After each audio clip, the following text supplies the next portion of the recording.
Gang, gang, what am I hearing? FUBARA wants to probe WIKE. Okay. Okay, now. That's going to be very, very, very, very interesting. Do you know why it's going to be very, very interesting? Is the fact that FUBARA himself was the chief accountant general of the state, I believe, and he himself was probed. He has a case in EFCC where they said, they had accused I don't know whether WIKE was also part of those accused, but that they had siphoned the money of Rivers State. And there was a whole lot of drama around it where WIKE sort of like prevented his arrest, or he was unwanted list by INEC, this same FUBARA that is talking about probe. So it's gonna be interesting.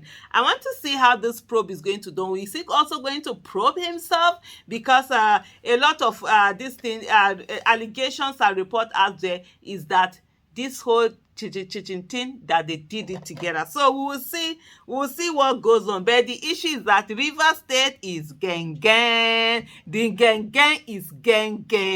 Hey, Nigeria. Honestly, I keep telling you people, this politics, we must enter it. People with competence, character, capacity must be ready to it's a sacrifice. Go in there. Stop staying by this side. They will be using our heads to do pimpo. Like I said, we'll be tennis, but pim, pim, pim. That's what they will be using our head to do. Anyway, they say FUBARA legally empowered to probe WIKE, San declares. This is from Parallel Facts. She too stated this in an interview on Channels TV Politics Today on Tuesday. She too stated that the Rivers State Commission of Inquiry Act and the Nigerian Constitution empower FUBARA to investigate any government, including that of WIKE.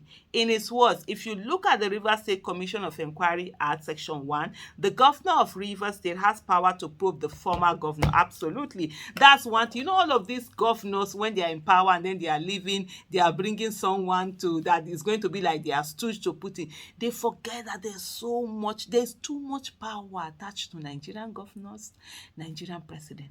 They forget that no matter how you people are doing darling, whatever, when this person see that the power that they have, and you know what absolute power does? Absolute power corrupts absolutely. And so people just get over themselves and whatever. I do know that FUBARA has immunity. So even if he probe himself, there's something for the next 4 years, and then if he's able to win re-election for the next another 4 years, which should be like 8 years, nobody can touch him, nobody can do anything. They can investigate him, but they can't prosecute him, they can take him to court, they can arrest him, they can do all of that. But Yaya Bello have shown all of us that 8 years is not forever. If you like, they do anyhow. After 8 years, EFCC can be waiting for you. It's just that EFCC, honestly, they don't even know the power and the job that they have. They are still at the mercy of whoever is president or claiming to be president, and most of the time they end up not really doing the things that they're supposed to do. In his word, Ashitu said, if you look at the Rivers State Commission of Inquiry Act, Section 1, the governor of Rivers State has powers to probe the former governor. Recall that FUBARA had announced a plan by his administration to set up a panel of inquiry into the governance of the state. I can tell you that a lot will come out, because all that money that was spent on a PDP, when after the 2019 election, when PDP was in disarray, Atiku went to Dubai, everybody was just all over the place. Two people, and I always give them that, two people held that party together. One, WIKE, like people, the reports have, according to, the reports that are out there, is that he was able to hold it on financially, take care of this thing. And then this person also, Saraki was also able to provide a kind of subtle leadership and, like peacemaker, going around the country, putting people together, making them to come together. And so these two people actually did work a lot for PDP. And that's why you see this whole structure and this whole power that PDP, that WIKE seem to have, also comes from the fact that when everybody abandoned PDP, when they were like broken, because most of those parties, they depend on people to bring money, either elected officials or whatever. It's not as if their what do you call this thing, their membership fee is enough to run the activity of the party. They really don't even follow those kind of membership fee thing or whatever. It's basically who are able to bring one thing or the other. And so when they were almost crippled financially, WIKE was really there. But then also you ask yourself, whose monies are all of that? We've seen WIKE come out to tell us that, oh, nobody bought form. He has used his mouth to say nobody bought form. He bought form for all of them. He campaigned. And you ask, whose money?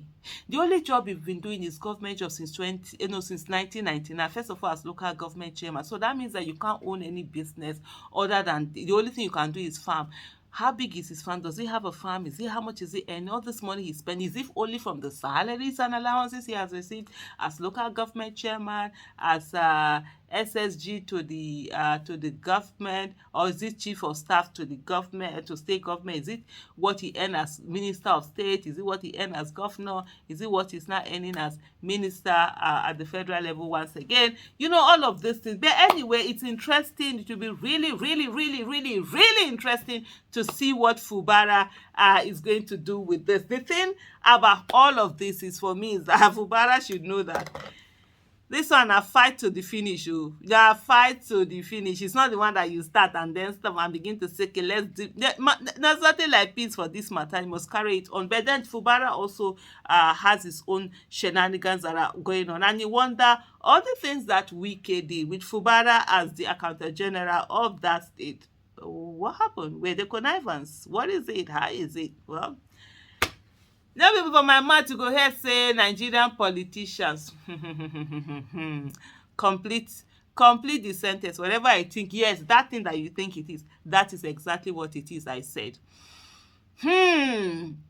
We are all here, we are all sitting. Let's see what goes on with this whole this probe that is going to happen. And there are quite a number of probe going on. I think Kaduna State has also started their probe. Kano State has done that. And then you wonder why EFCC is not going after Ganduje. Someone who was actually on camera stuffing dollars. The same person who Buhari had said, why did he collect the money? Why didn't he send someone else? You know, say that Buhari is an expert for corruption. They even teach people how to be corrupt without being corrupt. Now they give master class in national TV. He did that. But for me to focus on what I was saying and not digress, is the question is that why is EFCC not going after Ganduje, even when the Kano state government have actually showed up their interest that they really want to probe him and all the things that they say. I think the matter is in the court, but EFCC hasn't really played the role that you expect them to play, just like they are playing in the issue of Yaya Bello. And that's why it's always so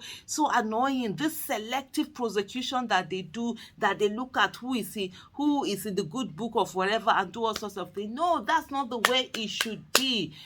Whoever steals our money should should just get it. And then you see this person, I think it is Undume, you know, talking about how there should be death penalty for drug traffickers. And then when he was asked, what about death penalty for corrupt politicians, he started talking about their own corruption is not too much, that even their corruption is people's driven corruption. Labeling. That's how people label things to make it look good as they are doing it. Thank you for watching. Bye.